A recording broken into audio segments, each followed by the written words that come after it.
Wa amma ma yahtaju ila niyatin kal azani wal iqamati fa yasihul istijaru alaihi. Kita nak sambung insya-Allah mengenai bab upah. Kalau ikut asal bicaranya, kaedah ijarah ni, tasah ijarah bagi satu ibadat yang perlu niat untuk mengesahkan dia. Setiap ibadat yang nak sahkan dia pakai niat, kena ada niat. Dengan kaedah kita mazhab Syafi'i baru sah. Dengan tak ada ta'ayyun niat dan istihtar niat tu tak sah. Kalau kena ada niat tu maka tak sah upah ibadat tersebut. Jadi kita nak sambung ni, ada pun ibadat yang tak berhajat pada niat. Contoh kal azan wal iqamah. Azan iqamah termasuk dalam ibadat, dan dia memang tak pernah diajar pun kat kita. Nak azan niat, nak qamat niat. Niat dengan mana ada niat khas yang wajib ta'ayyun itu, yang tu tak ada. Adapun kita buat tu mukhlisan lillahi ta'ala, kerana buat kerana Allah, buat pun dengan merasakan keupayaan kita buat tu dengan bantuan Allah, inayah Allah, kuwah daripada Allah. Dan kita buat tu pasal nak ajak manusia ke jalan Allah, nak solat misalnya, nak azan. Yang tu memang kena bagi betul lah dalam bab akidah. Itu bukan perbicaraan dia kat sini. Jadi atas bicara sini ni, niat ni maksudnya niat yang macam mana kita belajar dalam bab fiqh. Macam nak niat puasa, supaya membezakan antara puasa fardu dan sunat. Dan niat puasa, ada niat itu untuk membezakan antara berlapar dengan puasa. Kita wuduk, ada niat untuk membezakan basuh muka, basuh tangan, basuh kaki. Yang memang ghalib kita kan nak basuh muka, basuh tangan, basuh kaki. Nak bezakan antara ibadat dan adat tu kena niat. Itu tempat-tempat bicaranya lah. Sembahyang fardu, kita niat fardu zuhur, pasal ada yang sunat. Jadi tempat-tempat yang memang ada bahas dia, kalau kita bahas dalam bab fiqh tu, yang itulah niat yang dimasukkan kat sini. Jadi ibadat yang tak perlu niat tu, fa yasihul istijaru alaihi, maka sah untuk kita upah orang alaihi atas ma la yahtaju ila niyatin, ibadat yang tak berhajat pada niat. Contoh kata yang dibagi tadi, qamat azan, sah upah orang untuk qamat dan azan. Dan wal ujratu muqabalatu li jami'ihi, dan upah kata dia adalah membetuli li jami'ihi, bagi sekalian ibadat yang dia buat, yang ibadat yang tak ajak pada niat tadi. Jadi maksudnya ujrah muqabalah li jami' ni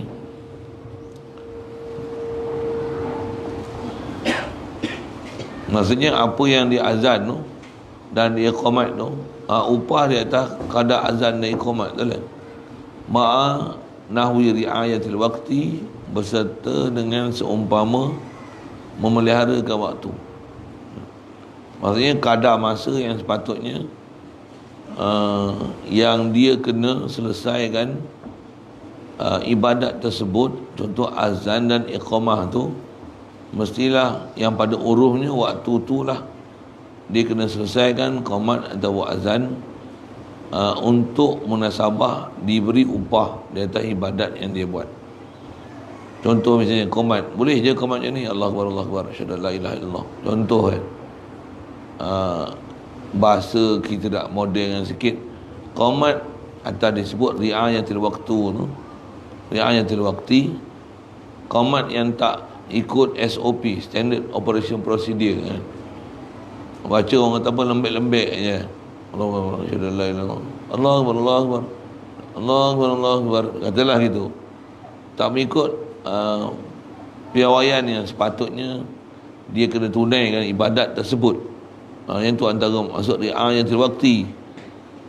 Yang dengan sebab tu jadi ringkas saja ibadat tu. Dia tak mengikut piawaian golib yang selalunya dia kena selesaikan. Kalau macam tu tak sah. Jadi dia mesti sempurnakan berapakah kadar waktu dan piawaian golibnya, macam mana ibadat itu disempurnakan. Itu antaranya.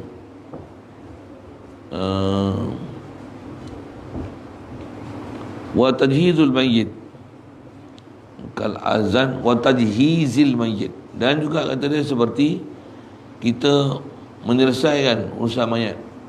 Bila menyelesai ni, mandi, kapan mayang, ngubur. Cuma semayang dia kena niat tak? Tu tak ada istijah. Masa dobeh tu. Jadi tajhizil mayyit ni solat tak termasuk. Macam mana pun orang nak bagi, ambil lah. Tapi atas nama upah semayang mayat tak ada. Upah mandi mayat ada. Upah kampar mayat ada. Upah gali liang kubur ada. Bila upah tu maksudnya sah atas nama kita ambil tu upah. Lillahi ta'ala, semua pun kena buat lillahi ta'ala kan. Tapi atas nak sebut kata kita nak tentukan harga apa untuk mandi mayat, kapal mayat, gali liang lahat, sah untuk nama istijar tu, tentukan harga mahal ke, harga murah ke, ataupun kata dia ikutlah nak bagi, itu satu hal. Tapi kalau ditentukan harga sekalipun, apa hukum? Sah, layak untuk diterima. Pasal di atas wajah ataupun di atas kata sah ambil upah, boleh upah, maka bolehlah ditentukan qadar. Upah pun kalau ikut, kalau kita upah orang, ada orang ambil upah murah, ada orang upah mahal, di atas kemahiran yang ada pada dia tu.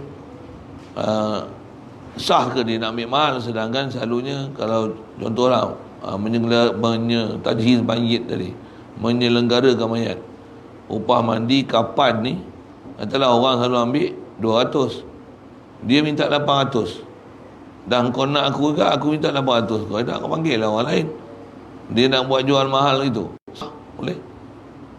Macam kita lah, kita punya homestay, orang nak duduk, contoh nak sebut kata apa benda yang boleh ijarah, sekalipun kita berbuat harga mahal, orang lain harga murah, di atas benda tu boleh disewa.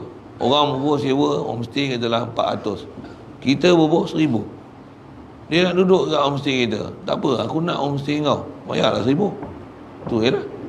Tapi nak kata boleh ke, tak berdosa ke?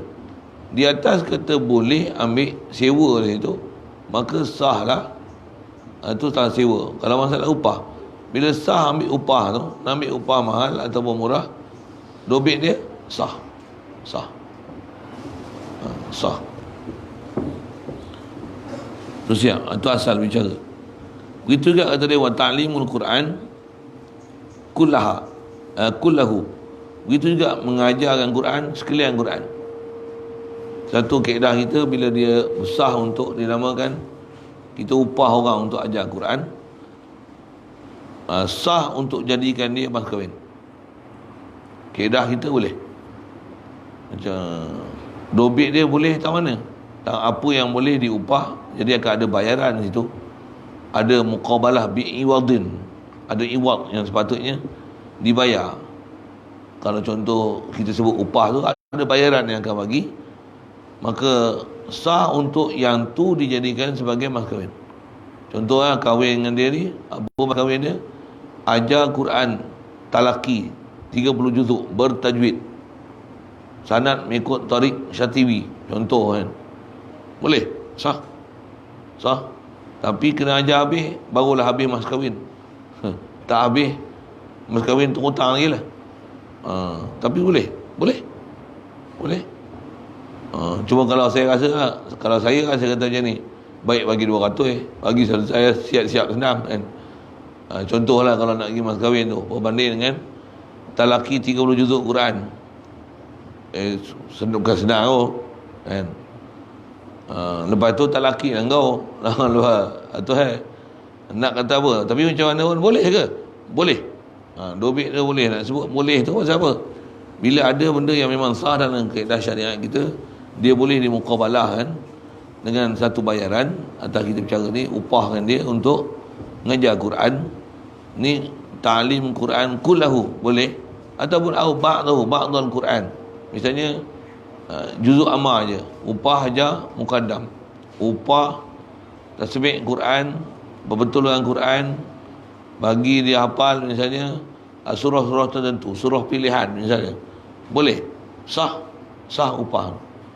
Satu, kalau orang tanya mak tahfiz ni, kalau buat mak tahfiz tu ta'lim Quran apa sampai tarbiyah tu hatta yakunu huffazan, ngajar dia Quran, baca Quran, hafal Quran sampai jadi hafiz kalian ni, dia nak membawa satu yuran kena bayar, boleh tak? Boleh. Orang ajar matematik pun boleh kan. Tapi ada guru yang macam mana, tak payah bayar. Belajar Quran percuma, ni lillahi ta'ala punya, untuk nasah tu kan, tak ada bayar punya kan. Dia duduk nasah bukan kena bayar tu. Tapi mak bapak lah pula kena ada kepala otak, dia pun nak makan minum juga kan. Tapi ada orang yang dia sampai dia tak gamak nak ambil, walaupun hak dia nak ambil. Okey, kaedah kita boleh wa in ta'yana 'alal muallim. Okey, ya, sekalipun jadi fardu ain ataupun tentu ia ta'lim Quran atau ba'dhihi ni, ajar Quran kullahu ataupun ba'dul Quran ni, ala muallim, kata guru tersebut, sekalipun jadi fardu ain guru tersebut untuk ajar Quran, tak ada orang boleh ajar Quran melainkan guru tu je, dia je yang boleh pun. Contoh, dari segi dobit kaedah asal boleh pasal apa? Li khabaris sahih, kerana ada hadis sahih. Dan hadis ini memang dipakai asalnya dalam kaedah kita. Dia kata apa? Inna ahaqqa ma akhadhtum alaihi ajran kitabullah. Sabda Nabi SAW kata dia, sesungguhnya ahaqqa ma akhadhtum alaihi ajran, sesungguhnya yang paling berhak barang yang kamu nak ambil, alaihi ala ma, atau barang tu, ma tu upah, barang yang paling berhak upah kamu nak ambil ke atas dia, ajran nisbah nak ambil upah ni, apa dia benda yang sepatutnya lagi layak untuk diambil upah? Kitabullahi, iaitulah kitab Allah. Kitab Allah ni Quran. Maksudnya kalau nak kira kelayakan ambil upah apa yang paling besar untuk boleh ambil berbanding dengan upah-upah benda lain? Upah ajar Quran. Kalau saya ngaji dulu, kalau arwah Fatih dia sebut macam ni, saya ingat saya masa ngaji dulu bila baca bab ni, dia kata apa? Orang baca simeng pun bunyi tu. Orang baca simeng pun kita bagi duit. Baca simeng mudah dunia pun, bukan boleh bawa di akhirat tu, kata. Bukan boleh bawa di akhirat tu. Ni upah Quran, kata. Baca apa pahala lah walaupun tak ketipu, kata. Kalau baca simeng pun boleh dapat duit. Ni nak ajar Quran, nak bagi manfaat dunia akhirat ni, nak jadi orang mukmin ni, kata. Takkan tak boleh nak ambil apa, kata. Boleh ambil ke? Boleh. Tapi orang buat kerja ni tak ambil deh. Ni ayat dia tu. Memang gitu, tutup guru kan ambil. Tapi kalau ikut nak ambil bayar, dia boleh mahal lagi padahal mesti tu. Tapi kalau dia ambil mahal tu, siapa dia nak mengaji? Tapi nak kata dari segi boleh? Boleh. Taklah yang kata bila atas nama buat dia benda agama ni, haram atas kita ambil sebarang bayaran. Apalah haram pula. Kalau nak kata haram, baik haram mana dunia tu. Alah takat pancu simen tu pun aku nak minta duit. Bagi air kincin ni betul ya. Saya punya bahasa kasar gitu lah. Boleh faham saya sebut apa? Tera pancu simen nak minta upah. Pancu simen je pun. Apa kualiti sangat nak bawa balik akhirat pancu simen? Aku pakai kederat aku untuk orang ajar Quran, tak pakai kederat. Orang ajar Quran tak pakai tenaga dia, tak pakai masa dia, tak pakai kemahiran dia. Dia pun mengaji bukan senang tu. Hak kena sekeh, hak kena denda bobih tu. Masa duk ngapai dulu. Bukan senang tu, dia nak boleh tu. Kemahiran dia yang ada tu. Orang baju simen mana ada kemahiran macam tu. Budak tu kerja tu bukan kerja profesional. Pancur simen je. Boleh beli mesin pancur simen. Itu kan. Dia tak. Yang ni pun boleh beli pen jolok kan, boleh baca. Baca. Kalau dia nak buat bandingan gitu kan. Kita bicara ni pasal sabit dengan hadis ni. Rasul kata, inna ahaqqa ma akhadhtum alaihi ajran. Kitabullahi adalah kitabullah. Zamanan ni bila macam ni lah kan, isu macam ni kalau bicara, misalnya guru Quran dia letak siapa nak main baca Quran boleh Iqra misalnya, dia minta sebulan RM50. Kalau Quran dia minta RM80. Hak boleh baca, boleh ambil tu. Ada orang kata buat ni lillahi ta'ala lah. Kalau yang tu dia minta lillahi ta'ala tak payah bayar, suruh dia pancur simen, pasang bata tu, kata apa? Lillahi ta'ala lah weh. Yang ni akhirat tak ada sekupang pun nilai. Lillahi ta'ala lah. Boleh, faham saya sebut apa? Pancur simen buat masjid juga. Lillahi ta'ala. Pancur simen buat masjid macam mana? Lillahi ta'ala je lah. Tapi jangan tak tahu, memang orang yang lillahi ta'ala tu lillahi ta'ala betul. Tapi hak tak untuk dia ambil bayaran? Boleh tak dia ambil upah? Boleh. Tapi orang macam ni selalunya dia tak cari upah. Dia tak cari upah tu. Dia bukan matlamat dia upah. Tapi orang bagi, dia ambil. Tapi nak letak satu harga, dengan sebab tu menghalang untuk dia buat ibadat itu. Selalunya kita akan tengok orang yang memang di atas kata lillahi ta'ala tu, dia bukan pandang hati tu. Bahkan nak sebut macam mana, dia punya haloba tu kata, marilah mengaji. Siang ke malam ke, marilah. Jangan jadi bodoh je.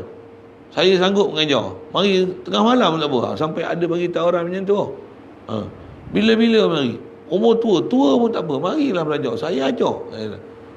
Ada orang yang dia punya keikhlasan dia, yang kata lillahi ta'ala tu, sampai tahap tu. Kalau pancur simen ada tak? Pancur simen, bila-bila pun panggil lah pancur simen. Weh, tak ada weh. Tak ada pancur simen. Boleh faham saya sebut apa? Nanti yang kata bab agama ni satu hal tentang lillahi ta'ala tu. Tapi dari segi layak tak layak untuk ambil gaji, layak. Satu di atas kata boleh tu, sepatutnya gaji besar ni bagi kat guru agama lah. Misalnya kalau guru agama, yang ni boleh ajar matematik, dia punya kelulusan sampai PhD lah, apa-apa master dalam bagi matematik macam ni, PhD lah, profesor matematik lah, apa macam ni. Yang ni profesor Quran, profesor Tauhid, profesor tasawuf. Tapi itulah orang yang buat kerja macam ni dalam bab agama ni, dia bukan pandang duit tu. Dia bukan pandang duit tu. Bahkan orang bagi duit dan dia nak ambil upah tu, dia anggap apa yang dia cari dengan apa yang dia buat tu, walaupun atas nama lillahi ta'ala, tapi kalau dia ambil bayaran khas tu pada dia anggap yang ni ambil bangkai. Memang macam tu. Saya pernah jumpa orang macam tu. Kalau kita bagi khas tu, kata dia, ini macam ambil bangkai. Dia punya tak nak ambil tu. Kalau mau bagi saja. Bukan pasal ini Quran. Ini lillahi ta'ala. Ini pun lillahi ta'ala, bagi pun lillahi ta'ala juga. Tak pasal-pasal ini punya. Dia susah tak apa. Dia nak cari duit, dia tak cari pasal kerana agama tu. Walaupun kalau ikut atas kita bercakap, baca Quran boleh ambil upah, dia sebut tu kan. Inna haqqa ma akhadhtum alaihi ajran kitabullah. Tapi dia nak cari duit macam mana? Nak belanja anak isteri, makan rumah, api ayam macam mana? Siap jadi masak je. Mau nasi ayam, nasi mandi, nasi apa, nasi minyak. Tak guru dia dulu, tak tu kan? Nasi Arab. Masak sedap lah tu. Cari duit cari ikut lain. Yang ni kau nak bagi, tapi aku nak bubuh bayaran ni tak sama sekali. Kita akan jumpa keikhlasan dia orang macam tu. Dah guru ikhlas macam ni. Yang hang punya bodoh matematik, hang boleh bayar 200 ada, 300 ada, RM50 ada. Takkan sekupang pun tak bagi kat guru tu. Dia akan puas hati, guru ni ikhlas. Yang kau ayat tu kena faham tu.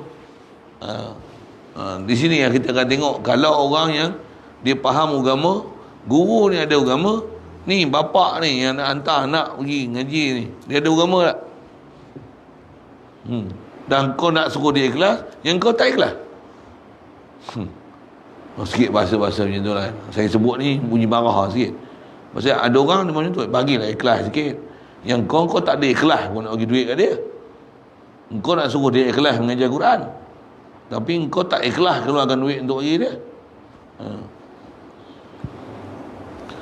Ataupun katalah ikhlas tu bagi duit satu hal, atau orang pergi kat dia, pergi serah diri, Ustaz, saya ikhlas ni, apa saya nak bantu untuk tahfiz ni?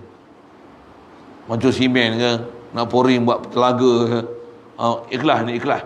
Ada wiring yang tak betul ke, saya boleh wiring. Saya ikhlas ni, saya bagi nama, panggil bila-bila, tengah malam ke apa, terbakar ke apa, fuse ke, Ustaz panggil, lillahi ta'ala ni, panggil, saya ada kemahiran tu.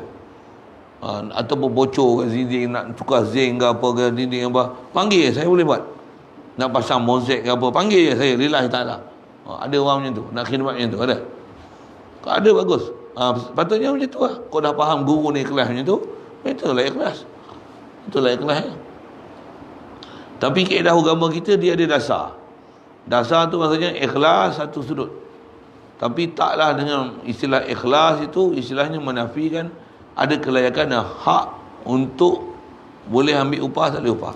Dompet dia ni, kita cara ni fiqah dah ditertibkan oleh ulama satu persatu, mana ibadat yang dia tak perlu hajat kepada dia untuk selesai, untuk hasilkan dia, maka dari si hak boleh sabit pula dengan hadis lagi dengan hujah.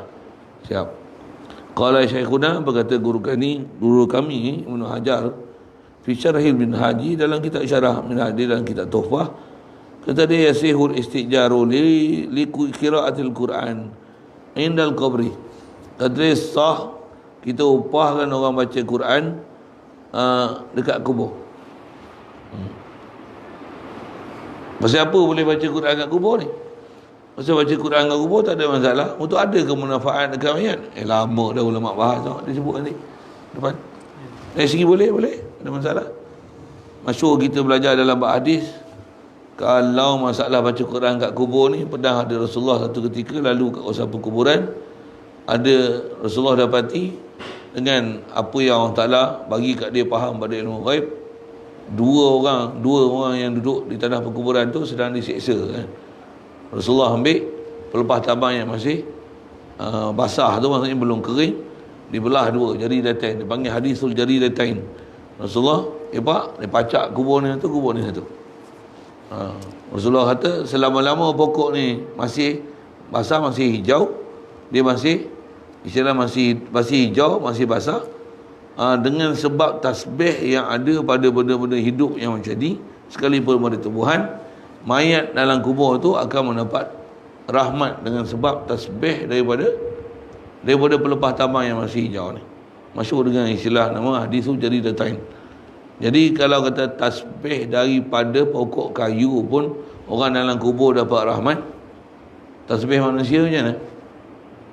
Ini kan tasbih pun ada syarat-syarat, sebut betul, faham makna, memang hadir hati, yang tu yang terbaik. Quran macam mana? Syarat pergi baca walaupun tak faham sebentar habuk.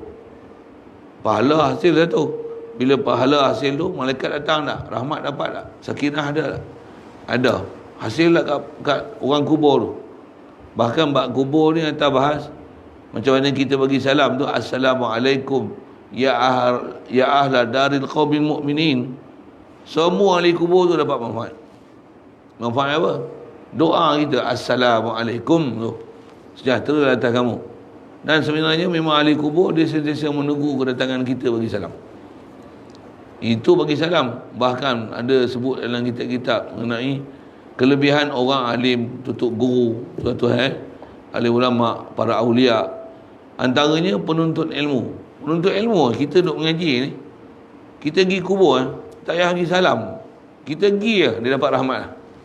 Pasal setiap penuntut ilmu ni, burung di udara, ikan di lautan, sentiasa mengucapkan istighfar bagi mereka. Dia pergi di tanah kubur dengan sebab dia pergi tu, orang dalam kubur dapat rahmat. Apatah lagi dia pergi salam, apatah lagi dia baca Quran. Siap. Ini kaedah kita ulama ahli sunnah jemaah, ambil faham daripada hadis-hadis umpama ini. khasnya mengenai masalah baca Quran kat kubur. Itu baca Quran dekat kubur atau baca Quran ni ma'ad doa, berserta dengan doa. Masalah doa ni tahu ni pula. Tu yang sebut tadi masalah baca Quran kat kubur. Baca Quran kat kubur ni istimewa dia, sekalipun kita baca Quran kat kubur tanpa doa, dengan sebab baca Quran tu semua ahli kubur tu dapat manfaat. Bukan saja kubur khas yang kita pergi baca tu, semua ahli kubur dapat manfaat. Macam mana kita bagi salam, Assalamualaikum. Kita bagi salam tu pada kum tu, ahli makbarah tu, ahli tanah perkuburan tu. Assalamualaikum ya ahli ahli ma'la, ahli baqi'. Kita bagi salam Assalamualaikum tu, semua orang dalam kubur tu dapat manfaat. Manfaat, kita sebut manfaat ni nisbah kita doa kat dia, sejahtera atas kamu, manfaat. Macam mana pun bahasa ulama satu lagi, dia kata apa? Tu manfaat nisbah kita, kalau kita ni orang baik, orang doa makbul, orang taat, penuntut ilmu, pilah bahasa kita tak? Istilahnya orang soleh, orang mukmin, kita doa kat dia, doa kita manfaat bagi orang dalam kubur. Tapi kalau orang kubur tu, rupanya dia orang ni lagi baik pada kita yang pergi ziarah kubur. Pergi perkuburan Baqi' misalnya dekat Madinah ni, sebelah Madinah, belah kiri. Kalau kita pergi Madinah tu, perkuburan Baqi' ni, yang dimakam kat situ siapa? Sayyidina Uthman ada, ramai semua wali-wali, para sahabat ada situ. Kita pergi tu, bagi salam tu satu tanah perkuburan. Kita pergi situ, demo pula doa untuk kita. Demo doa kat kita, pergi ziarah kubur tu. Nisbah doa kita diajar oleh tutup guru, oleh ulama, nak berdoa apa kat kubur ni? Allahumma atini mislama ataita li sahib hadzal qabri. Ya Allah, kau berikan aku kebaikan apa yang telah kau beri pada pemilik tuan punya kubur ni. Siapa yang duduk di kubur ni? Pergi kubur sahabat, pergi kubur Nabi, Rasul, pergi kubur awliya. Kita minta macam mana Allah Ta'ala bagi limpah kurnia, rahmat, macam-macam Allah Ta'ala beri kat dia. Bagi kat dia maqam awliya, ma'rifah, apa lagi, ilmu, taat, takwa, tauhid, ihsan, martabat yang ada pada dia tu. Macam mana Allah Ta'ala beri kat dia tu, ya Allah bagi kat dia kat aku. Itu doa kita kat kubur orang soleh. Pergi tu, Assalamualaikum satu hal, itu adab kita bagi salam. Kita bagi doa kat dia, dia jawab salam tu. Tambah pula dia ni istilahnya syuhada, siddiqin, dia pewaris Nabi, Rasul, apatah lagi sahabat yang dapat radhiyallahu ta'ala anhum wa radu anhu. Kita pergi tu, kita bagi salam, dia jawab salam kita. Cuma kita takkan boleh dengar salam, jawab salam daripada dia mah. Kita doa tu, kalau kat dia ni kita kata orang low standard, low profile, kita doa lah, Allahumma ighfir lahu warhamhu wa'afihi wa'fu anhu, Allahumma marham li sahib adzal qabr. Kita baca Fatihah, baca kulhu, baca Yasin, apa tu, dia manfaat. Itu kalau dia tu orang rendah. Kalau dia orang tinggi pun ada manfaat kat dia juga. Tapi kalau dia ni orang yang lebih mulia daripada kita, kita pergi tu, kita doa untuk apa kemuliaan Allah Ta'ala bagi tu, Allah Ta'ala bagi kat kita. Kita pergi tu dengan sebab tu kita dapat rahmat. Kita pergi tu dia jawab salam kat kita, kita dapat rahmat yang lebih besar daripada apa yang kita doa kat dia bagi rahmat. Allah Ta'ala bagi rahmat kat dia. Satu ulama-ulama dulu, ulama lah ni pun kalau yang faham prinsip macam ni, mereka suka pergi ziarah kubur-kubur orang soleh ni. Saya pergi ziarah, pergi apa? Pergi Baghdad, pergi Jordan, pergi Palestin, pergi Mesir. Program ni bukan pergi ziarah orang hidup, pergi ziarah orang mati. Semua kubur-kubur awliya, sahabat, semua pergi kubur-kubur tu. Maksud apa? Mereka awliya. Ala inna awliya Allahi la khawfun alaihim wa lahum yahzanun. Boleh kata semua makam yang kita pergi, semua tulis benda tu. Awliya Allah la khawfun alaihim wa lahum yahzanun. Dah awliya Allah, mereka kedudukan macam mana? Awliya Allah ni masa hidup satu, masa mati satu. Jaminan Allah Ta'ala apa dia? Man adali waliyan faqad azantuhu lil harbi. Siapa yang memusuhi wali-wali aku, ni bawa wali belum, nabi belum, rasul belum, yang ulul azmi. Siapa memusuhi wali aku je, faqad azantuhu lil harbi, aku telah izinkan peperangan. Allah Ta'ala isyah perang kita, tu bahasanya lah. Maksudnya apa? Murka Allah Ta'ala bagi siapa yang menyakiti wali. Jadi kita pergi itu bukan menyakiti wali, kita pergi itu untuk kasih wali. Jadi kalau kata membenci wali dapat murka Allah Ta'ala, kasih pada orang yang kekasih Allah Ta'ala ni tentu dapat rahmat daripada Allah Ta'ala. Satu pergi ziarah, pergi salam duduk situ dengan sebab kita duduk di kubur, di makam orang-orang yang baik, orang yang ada kedudukan di sisi Allah Ta'ala.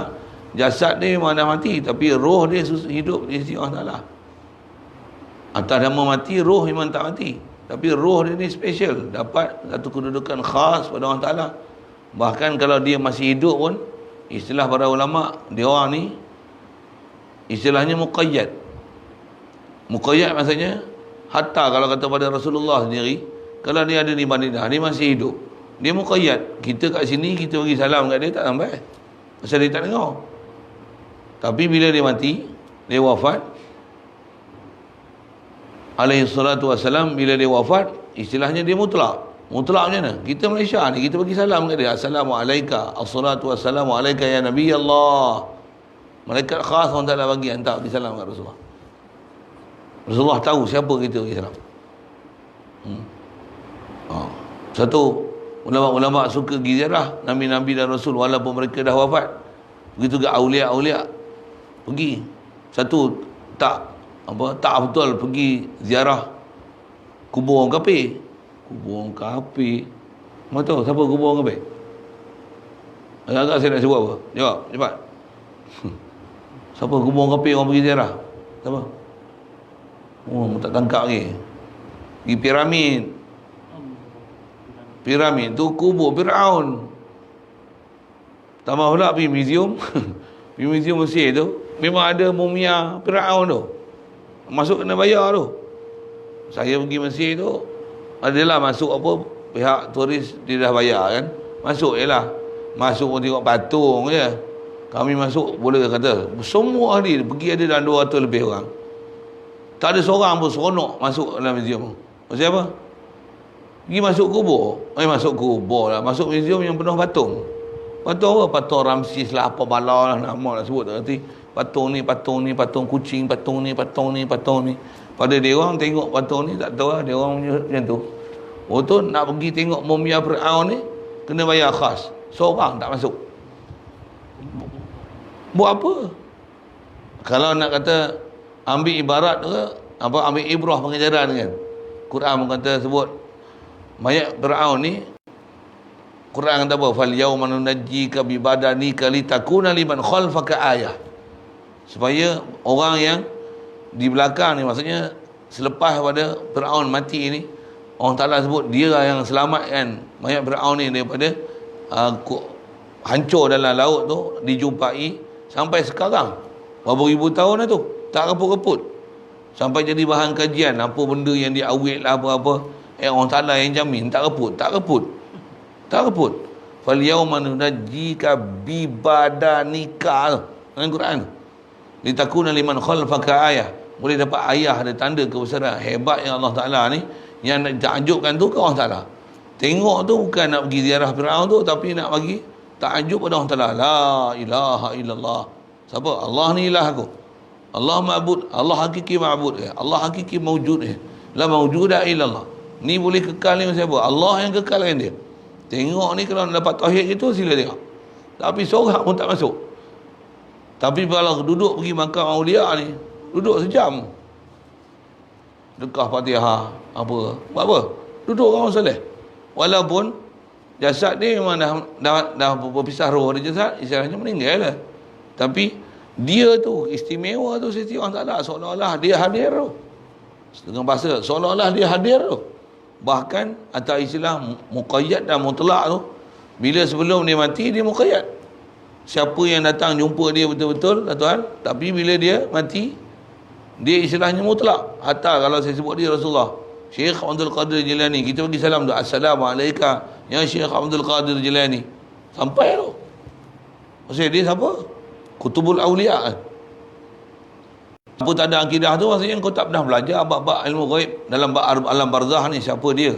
Dalam kaedah Ahli Sunnah wal Jamaah, orang yang masih hidup di sisi Allah Ta'ala, siapa yang mati di sisi Allah Ta'ala. Bahkan yang tu kita sebut tak alam kubur. Bahkan dalam dunia pun ada orang dia tak faham siapa yang hidup, siapa mati. Orang hidup ni ialah orang yang sentiasa hati dia zikrullah, tu orang hidup. Masalul ladzina yazkuruna rabbahu wal ladzina la yazkuruna rabbahu kamasalil hayyi wal mayyit atau kama qala. Bandingan orang yang sentiasa duk ingat Allah Taala, duk zikir ke Allah Taala dengan orang yang tak ingat, tak zikir Allah Taala, bandingan macam orang hidup dengan orang mati. Yang tu orang tak kenal. Yang tu pun orang tak usahakan macam mana nak jadi orang hidup, jadi orang mati. Duk banyak jadi orang mati je.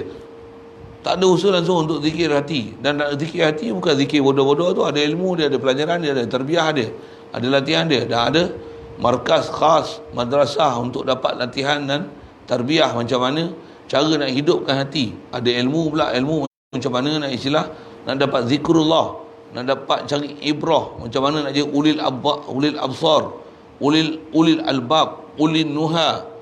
Nak jadi orang-orang yang macam tu, yang Quran sebut inilah qaumi yaqilun, qaumi yatafakkarun. Pasal Allah Ta'ala suruh kita menggunakan akal ni, menggunakan pendengaran, penglihatan untuk mentauhidkan Allah Ta'ala, yang semua makhluk ni baru bila baru mendalilkan siapa khalik makhluk. Ada ilmu dia kena ngaji ayat tu. Jadi asal nak sebut kita pergi orang kubur macam ni kena kewahan dia, dan orang hidup ni kena faham siapa yang hidup, siapa mati. Itu kaedah kita. Kita nak salam, cium tangan. Kita cium tangan ni, cium tangan yang orang hidup zahir batin dia. Alim ulama, tutup guru. Ni kita cium tangan. Kalau Mahathir datang, tak payah cium tangan. Tak jumpa, tak ada apa-apa. Bahkan kita duduk majlis pula nak dapatkan syafaat dia. Bufi lah bahasa itu. Silap dapat laknat. Duduk semajlis dengan dia, sedangkan ada kezaliman dia buat, ada dosa dia buat, ada kejahatan dia buat, ada mungkar dia buat, kita duduk semajlis dengan dia. Quran kata wala tarkanu ila allazina zalamu fatamassakumun nar. Jangan cenderung minat pun tak boleh, apatah lagi duduk semajlis. Pelajaran ni orang tak faham ni. Kalau kita faham tu, ahli dunia pun kita akan kenal siapa hidup, siapa mati, siapa yang dipanggil ahlullah, ahlu syaitan, apatah lagi dah mati. Yang ni kalau ahlullah lagi special, pasal dia bukan muqayyad, dia adalah mutlak. Itu kaedah ulama-ulama kita, syarah kita macam tu. Mudah-mudahan Allah Ta'ala buka pintu hati kita, bagi faham siapa dia orang hidup, orang mati. Itu satu Yang kita pula nak jadi hidup kan nak mati. Yang tu kot. Yang tu kena sepak kita dulu kan. Kita ni hidup kan mati. Tak ada langsung zikir ke Allah Ta'ala. Mati kita ni. Tu. Bila mati takkan nak buat diam, buat mati, buat bodoh, aku mati macam tu. Oi, hidupkanlah hati kau. Dapat guru pula, dapat ajaran pula, dah diberi pula tu panduan. Takkan lagi mati hati. Waktu letih tidurlah kan. Tapi tidur dengan zikir, bangun pun dengan zikir, hidup pun dengan zikir. Yang ni bertuah kita dapat guru yang boleh mengajar kita macam mana boleh yazkurunallaha qiyaman wa qu'udan wa ala junubihim. Boleh ingat Allah Ta'ala dalam semua keadaan ni. Macam mana? Diri nak rasa apa? Allah bagi kuah aku. La haula wa la quwata illa billah. Berjalan pun ingat Allah Ta'ala. Macam mana? Allah yang bagi gerak aku. Kau tak daya upaya. Kalau tak ada bagi daya upaya aku, tak boleh berjalan aku. Sampai je Alhamdulillah, Alhamdulillah, la haula wa la quwata illa billah. Ni akidah kita. Mudah-mudahan Allah Ta'ala bagi kita taufik hidayah untuk hidup hati tu. Tu antara kaedah dia apa? Pergi ziarah orang baik-baik. Satu ada orang soleh datang jauh-jauh pun, kalau boleh usaha pergi. Orang daripada awliya, habib-habib daripada Yaman, usaha pergi duduk semajlis. Walaupun duduk semajlis, walaupun satu lahzah, duduk dengan dia orang. Besar manfaat dia. Orang banyak nak duduk majlis dengan artis, main bola. Yang tu, tu orang tak pernah komen pun. Tapi kalau pergi, misalnya pergi mana ni? Nak pergi Yaman, buat apa? Nak pergi tempat Darul Mustafa contoh, nak pergi Tarim. Buat apa tu? Ada batu dengan kayu kan? Ada pasir. Kau pandang pasir tu, aku pandang siapa penghuni tu. Walaupun pandang pasir, tapi orang tu boleh duduk situ. Dan dengan sebab dia duduk tu, air ada, makanan ada, minuman ada. Hidup bumi yang mati tu dengan sebab dia. Bayang tu. Nabi Ibrahim hantar anak dia, Nabi Ismail dengan isteri dia Siti Hajar, wadin ghairi zi zar'in, satu lembah yang tak ada apa tanaman, ayak pun tak ada. Sebab isteri dan anak dia datang tu, tinggal tu. Orang yang bakal jadi Nabi, Nabi Ismail tu. Dah Nabi dah pun, anak daripada Nabi. Pula tu Khalilullah pula. Sebab dia datang tu, keluar air Zam-Zam sampai lani tak berhenti-berhenti. Boleh support Mekah Madinah tu, air Zam-Zam tu. Bayang tak? Pasal apa tu? Pasal datangnya orang soleh-soleh dan orang baik-baik ni. Bumi pun jadi hidup sebab dia datang.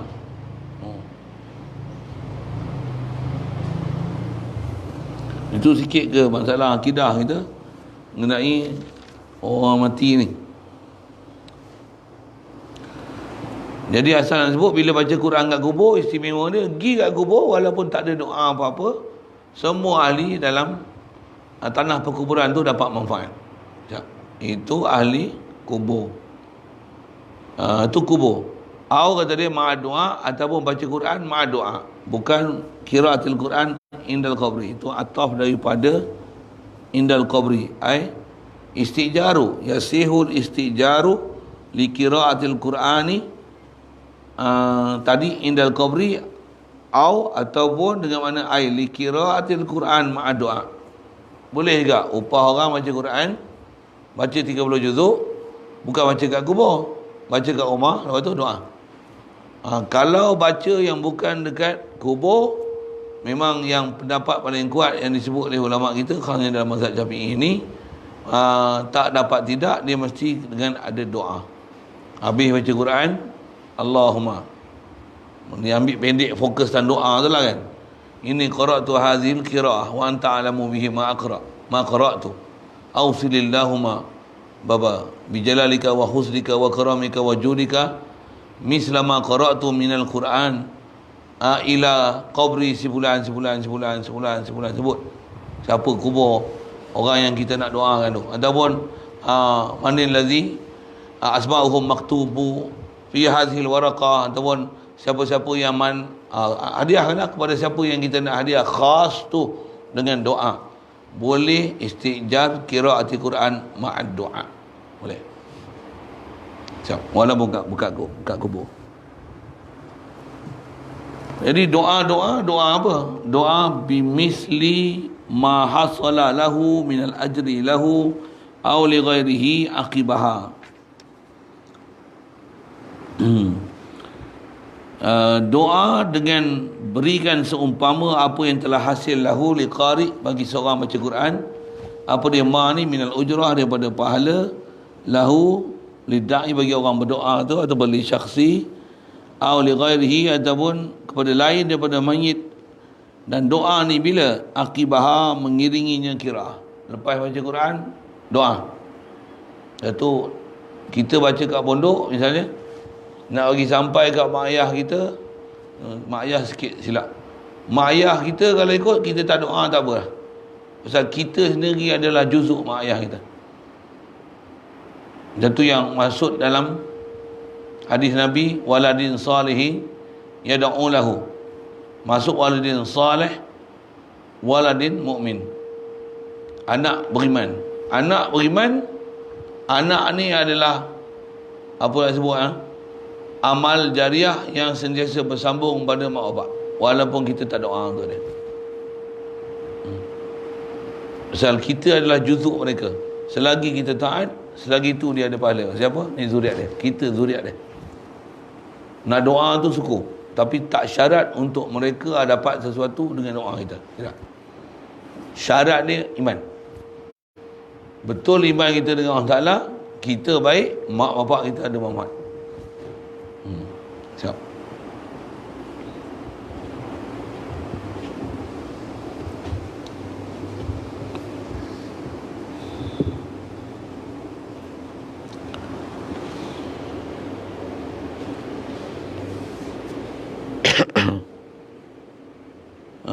Ayyana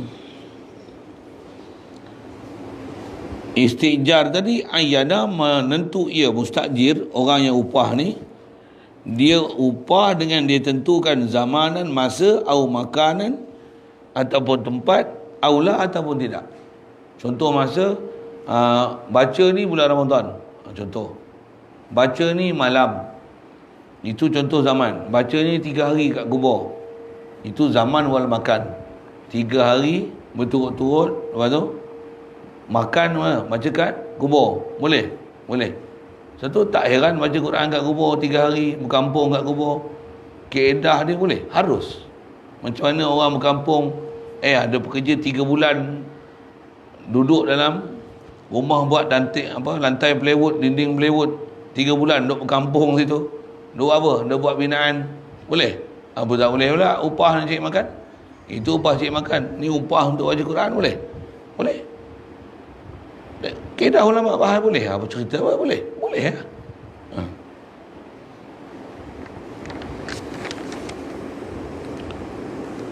Ada orang nak pandang negatif tu, pandang negatif buat apa? Kalau nak pandang negatif, lagi dia kata, apa berkampung sampai sini sampai 3-4 bulan duduk lantai kan?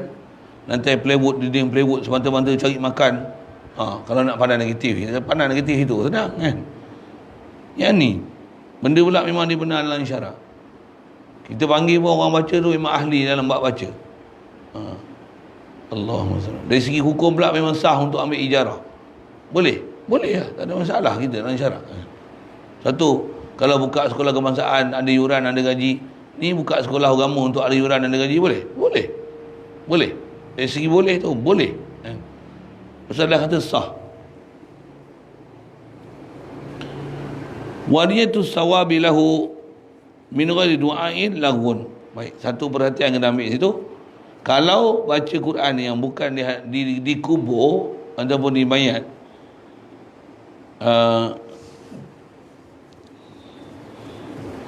niatus sawab lahu, kaedah asal kita yang jumhur sebut, niatkan pahala saja lahu lil mayat min ghairi du'ain, dengan ketiadaan doa.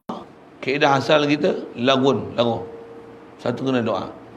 Habis-habis tidak, seingat saya, kalau kita dulu kan bulan puasa kita duk baca Quran apa tu, kadang dulu sebelum ada orang duk bagi duit apa baca, memang duk baca Quran pun. Bila buat majlis khatam Quran last sekali, memang arwah tu guru dia doa apa dia, ausilillahumma sawaba ma qara'na min awali Ramadan ila akhirih, ila qabri abaina wa ummahatina wa jaddatina wa ajdatina. Semua dia doa oleh jamil muslimin wal muslimat. Apa sebutlah, tambah pula kalau ada yang khas bagi ni, alladzina yu'tuna amwalahum lana apa li imarati Ramadan. Disebut gelebak-gelebuk saya pun tak apa satu-satu apa benda disebut tu. Kalau tak sebut Arab, sebut je lah Melayu kan. Kita doakan dia tu, walaupun dia tak pernah bagi duit pahala, doa ke dia untuk diberi pada siapa-siapa tu. Dari sisi hukum, dengan doa tu baru tak jadi lara, dan barulah istilahnya sampai kepada mayat. Dia termasuk dalam babi doa. Itu kaedah dia. Doa boleh. Doa minta Allah ampunkan dosa seseorang boleh. Boleh. Doa Allah Ta'ala bagi dia kefaham, bagi dia cerdik, bagi dia pandai, boleh. Boleh. Cuma yang tak boleh, doa ke orang kafir yang dah mati kafir untuk Allah Ta'ala ampun dosa dia. Itu memang tak boleh. Doa orang kafir dapat hidayat boleh. Ya Allah, bagilah Lim Guang Eng ni buka pintu hati terima Islam. Lim Kit Siang untuk terima Islam, boleh. Nak doa begini boleh tak? Ya Allah, mampuskan cepat Lim Guang Eng dan Kit Siang ni, komunis teruk gila babi lah ni, boleh tak? Harus tak? Boleh je, tak ada masalah. Tapi kaedah dia ajar, tambah King Habib ni disuruh doalah kebaikan pada manusia. Dia orang ni hati lembut. Kalau saya baran sikit.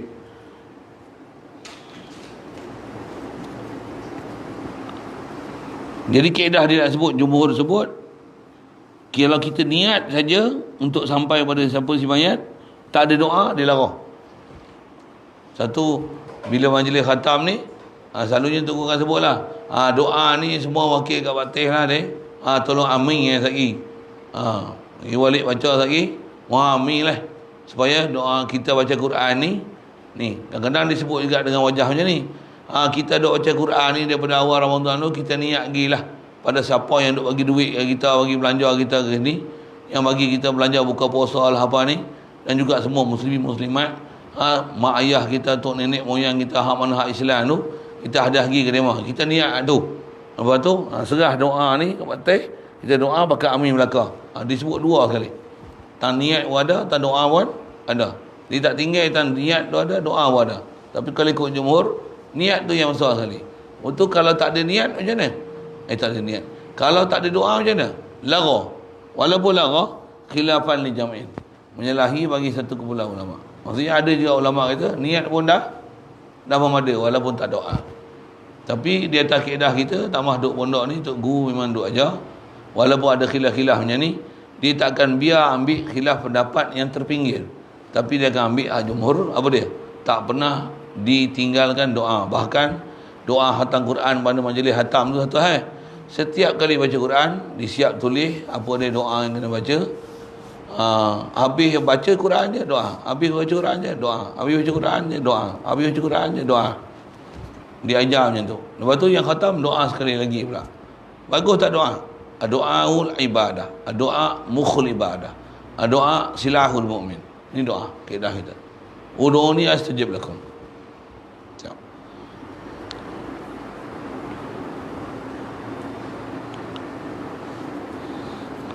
Wa in ikhtara Subki ma qaluhu, sekalipun kata dia telah memilih oleh Imam Subki. Imam Subki ialah Imam Taqiyuddin As-Subki.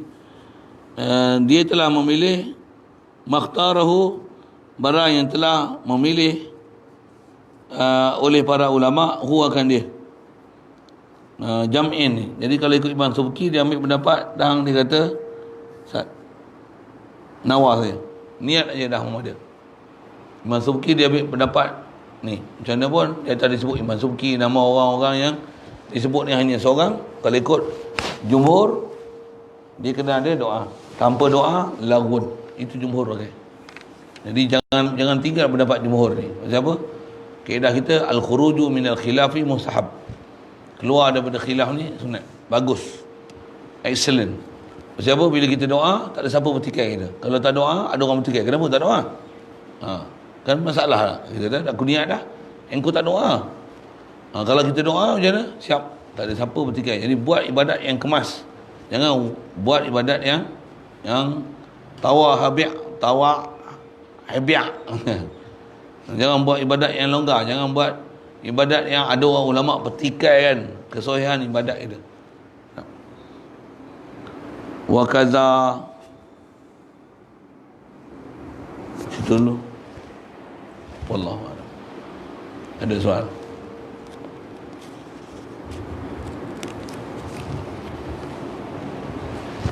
Bismillahirrahmanirrahim. Qasidah nak wudhu. Orang gompang kan. Kalau kita selawat tu ada gompang tu. Kaedah kita bila atas nama dia adalah ibadat. Berselawat adalah ibadat. Harus. Dari segi harus tu keharusan ada. Berkumpang pula. Ada alat muzik yang memang dibenarkan kita pakai alat muzik. Harus. Ya. Jangan pun bila kata harus, kalau dalam kitab memang ada bahas macam ni. Masjid. Berqasidah dalam masjid boleh? Dia kata dobek. Masjid kan khas bukan tempat qasidah. Masjid khas untuk semayang. Besar dia ibadat semayang. Betul? Dalam masjid boleh baca Quran. Boleh baca kuat-kuat. Jangan sampai ganggu orang semayang. Dobek dia situ. Jadi kalau tak ada orang semayang, boleh baca Quran kuat-kuat. Boleh je. Boleh mengajar dalam masjid. Memang orang duk mengajar pun ada apa syarat? Jangan ada orang semayang yang ganggu orang semayang. Dia punya dobek dia kat situ. Jadi qasidah boleh? Boleh? Boleh. Boleh qasidah dalam masjid? Boleh. Soal lagi. Boleh kompang dalam masjid? Ada orang semayang? Dia punya dobek dia situ. Bahkan saya tanya tu, qasidah boleh makan nasi dalam masjid? Boleh tak boleh? Haram ke? Kerana tapi makan dalam masjid macam tak malu? Malu tak? Dia tak cuma hampa lapik saprah elok-elok, tapi makan dalam masjid macam mana? Orang pandang serong tak? Dia benda yang istilahnya aib buat kerja tu. Kalau kompang dalam masjid macam mana? Aib tak? Tambah nanti kompang dalam masjid. Sallallahu ala Muhammad. Berbrum. Ya. Nanti dalam masjid. Tak apa cantik lah. Yang tu sikit. Masjid. Saya sebut masjid tau. Pasal masjid dia ada tempat khas tu. Kubur lah. Kubur ni dia tempat tazkiratul lil akhirah. Jadi dia bukan tempat berhibur yang tu lah kan. Walaupun kompang ni ada alat muzik yang dia benarkan, tapi dia ada tantu sikit. Jadi ada orang yang, ada ulama-ulama kita yang tu sikit. Tapi haram ke? Tidak. Kalau main gitar dalam masjid, itu menampar bagi sekali. Pasal apa? Dia termasuk alat muzik yang ada ulama mempertikaikan kesahihan boleh. Bahagian jumhur ulama sebut gitar haram. Pasal dia alat bertali, alat bertiup, seruling, serunai, bertali, bertiup, berdengung. 3 benda tu, ma yarunnu. Benda bertengung, benda bertali, benda bertiup. Sekalipun bertiup tu bersiul. Saya ganji dulu, bahkan orang tua kita tu kata bersiul tu bersiar, betul tak? Tambah bersiul waktu malam, kata nanti ular datang rumah. Dia bagi ayat macam tu supaya jangan suka bersiul. Dia tahzir sama yang terang macam tu. Bersiul lah, ular main lagi. Dia bagi ancam macam tu supaya takut. Kalau bersiul haram, dia tak takut. Bersiul lah, ular main lagi. Patut lah. Bukan ular bodoh ni, ular kapak, ular tudung selar tu main. Besar-besar tu. Lagi lama bersiul, lagi besar ular main patut lah. Kita dengar, oi, takut kot. Jin ke apa tak tahulah, tapi dia punya tahzir bersiul sama tengah tu. Pasal apa bersiul? Dia tak bagi. Pasal tiup. Bersiul tu tiup. Jadi walaupun alat dia apa? Bibir pun. Lepas tu tiup ni. Oh, saya kerti buat ni. Dah juga pandai lah tu. Baru dapat tahu hukum. Tak buat lah ni. Dia turut sekali lalu. Jadi bila alat muzik yang memang haram tu selalu pakai. Macam mana pun kompang tu yang kalau tanah perkuburan macam mana? Dia taklah haram, tapi dia memang yustahya minhu. Saya ingat saya dalam bahas, dia suruh macam makan nasi dalam masjid. Dia taklah haram, tapi memang yustahya minhu. Istilahnya benda yang kalau makan jadi aib lah, tak elok lah. Nak makan pergi dewan, balai lentak.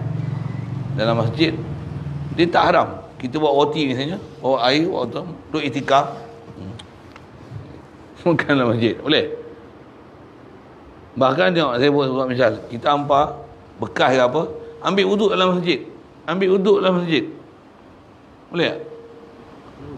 Tempat wuduk ada, tapi tak ambil kat di luar tu. Kita ambil dalam masjid ni, tapi tak dah lah besen apa, jangan bagi basah. Pasal apa?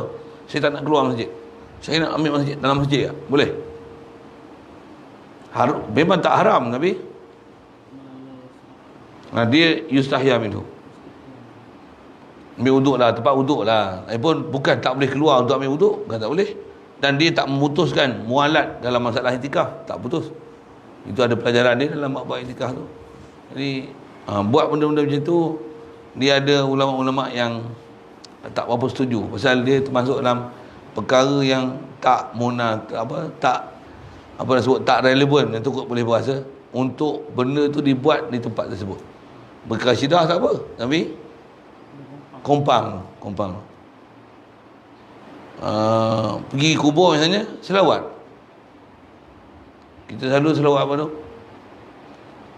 Ya syafi'al wara salamun alaik. Pergi kubur selawat yang tu, boleh? Boleh? Apa sambung ni? Lupa lah. Ya Nabi, Ya Nabi al-Huda salamun alaik. Boleh? Memang selawat itu boleh. Pasal selawat pun ada nilai doa itu kan. Ada termasuk dalam ibadat. Jadi benda itu tak ada masalah untuk berselawat berkasidah kat kubur. Itu. Orang menyanyi kat kubur pun ada. Tak kata apa pun. Itu kan. Mayustahya. Contoh kalau kita program urus lagi malam tu mungkin kubur di tempat bersedih tu kan. Ha. Dia bagi kita bila haul ni Dia kita seronok. sebab dia sebenarnya berkumpul wali ni berkumpul dengan Tuhan. Ya. Jadi kalau dia tak ada gumpang ni tak meriah maju. Itulah dari segi hukum, kalau pandang pada sudut tu sah. Boleh, tak ada masalah. Satu, lain orang faham pandangan dan akidah dia dengan siapa yang kita pergi ziarah tu. Lain pandang pada satu sudut kehilangan orang yang hidup dia mati, tentu kita sedih kan. Tapi pandang dari sudut orang yang hidup ni, dia memang hidup dia untuk mencari Allah, cari redha Allah Ta'ala, sentiasa zikrullah, sentiasa ingat Allah Ta'ala. Dia mati ni ialah waktu pertemuan hakiki dengan Allah Ta'ala. Jadi yang tu yang ulama-ulama istilahkan, bila mati ni istilahnya tu hari pengantin dekat dia. Satu kitab pun disebut nama apa, majlis macam tu dia panggil majlis urus. Apa dia? Majlis pengantin. Pasal bila mati tu ialah hari pengantin pada dia. Pasal masa tu dia masuk kubur, malaikat takkan tanya dah apa-apa soalan kat dia. Bahkan malaikat akan kata nim naumatal arus, kamu tidur macam mana tidurnya pengantin. Jadi mati dia tu seronok tak sebenarnya? Seronok. Jadi dia seronok tu, kita nak tumpang seronok di atas dia jadi pengantin yang dia mati dapat kelayakan, ada standard operation procedure yang telah dibuat atas muka bumi ini melayakkan dia jadi orang yang Habibullah, yang kekasih Allah Ta'ala. Bahkan dia sangat kasih Allah Ta'ala.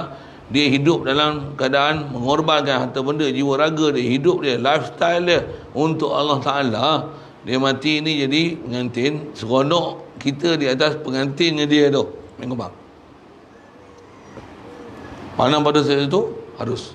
Itulah dari segi harus, ada ulama yang mengatakan harus. Cuma bila ada orang tak faham, jadi fahamkanlah dia, yang itulah. Fahamkanlah dia tentang siapa yang sebenarnya kita giliran dan kenapa berkumpang itu. Ada orang memang kalau kita tak belajar, kita jadi macam mana? Oi, apa main kumpang kat kubur lah ni? Seronok pula dengan orang mati. Boleh faham? Kita seronok tak mana? Kita seronok pandang pada sudut dia ni telah bertemu dengan Allah Ta'ala yang hakiki, yang kita tahu dia orang soleh. Mati ni adalah jambatan untuk menemukan hakiki dengan Allah Ta'ala. Kalau selagi hidup terhalang jumpa Allah Ta'ala hakiki, bila mati jumpa hakiki. Jadi bila mati seronok lah. Seronok. Jadi kita seronok di atas apa yang dia dapat tu. Boleh faham? Macam pengantin baru, seronok tak? Ke berkabung pakai hitam, diam. Kalau pengantin baru seronok, main kompang tak? Contoh main kompang. Sampai main muzik pun ada.